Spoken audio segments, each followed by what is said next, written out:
El romanticismo fue un movimiento cultural, social, artístico, político, que surge para oponerse al neoclasicismo en Europa a finales del siglo XVIII y principios del siglo XIX.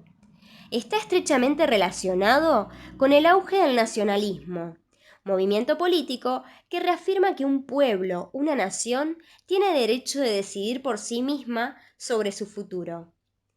En el caso de la arquitectura, escultura o en la pintura, toman de referente lo románico, lo gótico, la época medieval. Vinculado con el nacionalismo está el querer recuperar las lenguas romances también.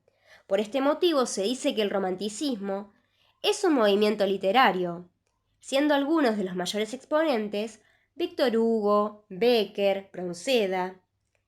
La característica más importante del romanticismo es la representación de los sentimientos, la pasión, lo subjetivo. Por eso es contrario al neoclasicismo, que buscaba lo racional, lo objetivo, lo universal, lo ya conocido.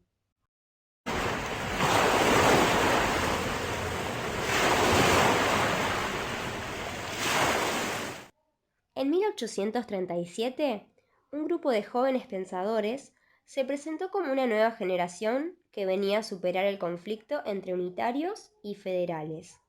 Entre ellos se encontraba el porteño Esteban Echeverría y el sanjuanino Domingo Faustino Sarmiento. Estos seguían las ideas del romanticismo, que había surgido como un intento de atenuar los excesos del racionalismo de la Ilustración y también rescataba los sentimientos como la pasión. La generación del 37 tradujo el romanticismo al Río de la Plata y siguiendo sus ideas se dedicó a participar en la política de la época. Eso lo llevó a chocar, lo contrapuso con la figura dominante de la época, Juan Manuel de Rosas. Los románticos intentaron unir a todos los opositores a él y organizaron varios levantamientos. Por eso pasaron muchos años en el exilio. En el medio de su actividad permanente y de su fracaso constante, se dedicaron a pensar cómo había que construir una nación para el Río de la Plata. Pero, ¿cómo había que construir un modelo de nación apropiado para el país? ¿Cómo concretar en nuestro suelo las mejores ideas europeas teniendo en cuenta los hábitos y las culturas locales? Es importante aclarar que tenían un acceso privilegiado al conocimiento. Por eso se creían capaces de poder encabezar cualquier proyecto político, ya que muchos de ellos habían sido formados en las instituciones educativas creadas en el período rivadaviano, iniciado en Buenos Aires en 1820. Y allí fueron entrando en contacto con algunas de las ideas iluministas. Aún así, se incorporaron al movimiento intelectual el romanticismo, por sus ideas sobre la cultura, la sociedad y la política. A diferencia del iluminismo, los románticos hacían hincapié en la necesidad de reconocer a cada nación como una unidad diferenciada, con costumbres e historias propias. Se interesaban en el camino particular que cada nación recorría para realizarse como tal. Los románticos se reunían en Buenos Aires en el Salón Literario patrocinado por Marcos Sastre, o por lo menos los que se encontraban en Buenos Aires, porque en el caso de Sarmiento, sanjuanino, obviamente no podía participar en ese salón.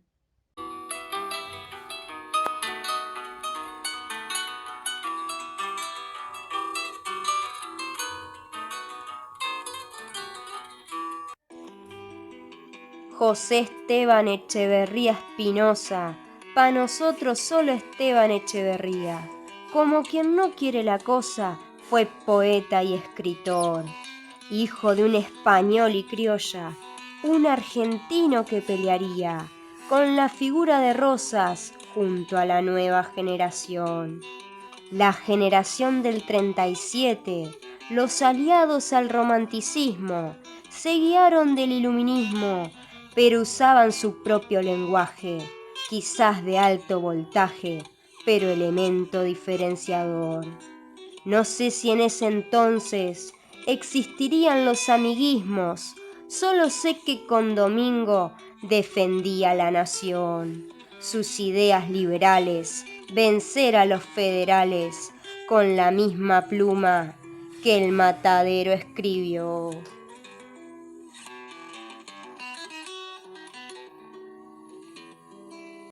Esteban Echeverría nació en 1805 en Buenos Aires. 20 años después, en 1825, emprendió un viaje a París, donde vivió hasta 1830. Cuando regresó a la Argentina, comenzó a publicar poemas en el Diario de la Tarde y en la Gaceta Mercantil. También escribió ensayos y escritos políticos. Fue el líder de la anteriormente mencionada Generación del 37, opositores a los federales, pero también diferenciados de los unitarios. Estos creían en la necesidad de una soberanía nacional única. Proponían la organización de un gobierno centralista con sede en Buenos Aires. Los federales consideraban que había que proteger la soberanía de cada provincia, que no podía ser avasallada por el gobierno central.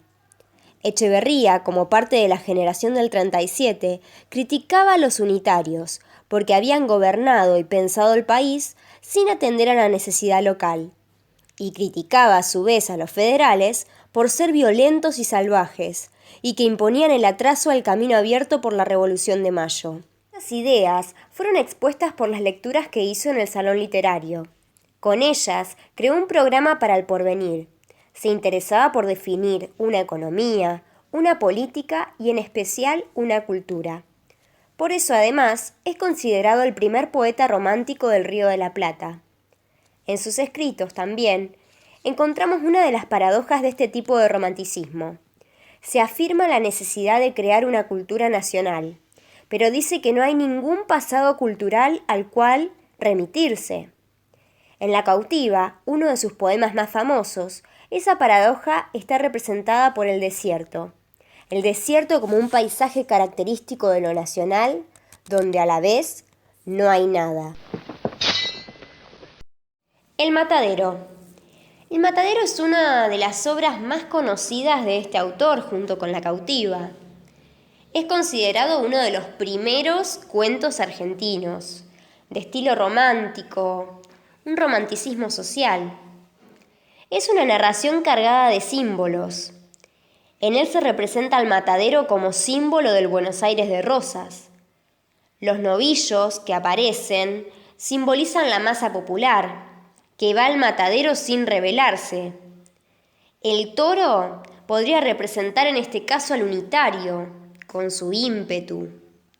Los carniceros podría decirse que es la mazorca de Rosas, el brazo armado de Rosas.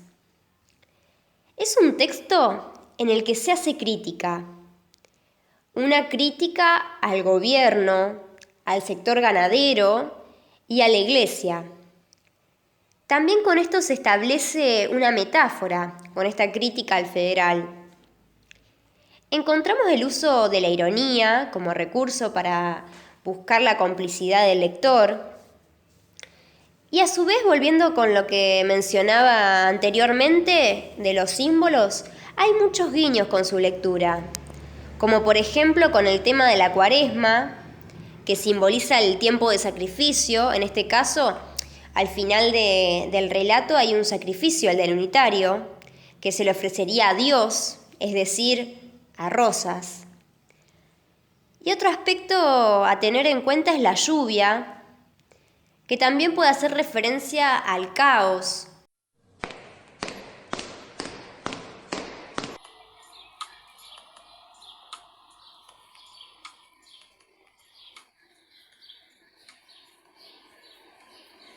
¿Qué hago?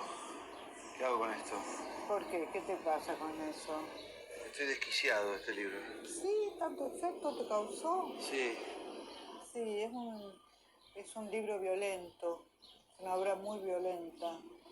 Es como, algunos dicen que con esa violencia empieza la literatura argentina. es un nacimiento entonces. Y algunos dicen que es el nacimiento, otros dicen que no, pero bueno, convengamos que es el nacimiento, como todos los nacimientos violentos, ¿no? Una especie de Big Bang de la literatura. Y por eso causa ese efecto perturbador, Sí, ¿no? tal cual. Porque es como, viste, pensar que el matadero es la Argentina. Es como, algunos lo toman como una figura ejemplar de lo que sería el escritor latinoamericano, Ajá, claro. ¿no? Siempre expulsado por Pulsó. dictadura. Marcó un camino él, ¿no? Marcó un camino triste y también un camino de escritura de la violencia y de la tortura, porque es una escena de Tal tortura. cual. Algunos dicen que es una violación, yo no lo veo como una violación, es la típica escena de tortura. Lo que pasa con ese tipo es que se equivoca de camino, va donde no hay que ir. ¿Por qué? Y el tipo viene todo como un pituco, digamos, viene cabalgando. Cajetilla, ¿no? Como dice. Sí, como un cajetilla, como un fino. Se mete en el matadero, que es el lugar de los otros, Grave el lugar de Rosa, el lugar de los que... La idea es que los rosistas eran los brutos que mataban animales, Claro. y que por desplazamiento mataban personas Claro. como animales. Llegaba a la barbarie, a la Esa es la especie idea. humana, claro. Ahora es como un texto raro, porque como te digo, al final medio como que se vuelve contra sí mismo, Claro. porque el cajetilla empieza a dar un discurso que te dice, pero este ¿de dónde salió? ¿Viste? Con una lengua toda lambicada y rara, y los que hablan en una lengua popular, que es la que se hace más actual, son los brutos. Tranquilízate. Sí, gracias. Chao, Chao. hasta luego. ¿Quieren ver? Atrapado por el matadero, retrasado en mi misión, me deshice de él en cuanto pude. Tenía que seguir. Diario Simón. Volví a confirmar que por cada libro que buscas, hay otros 100 que te buscan.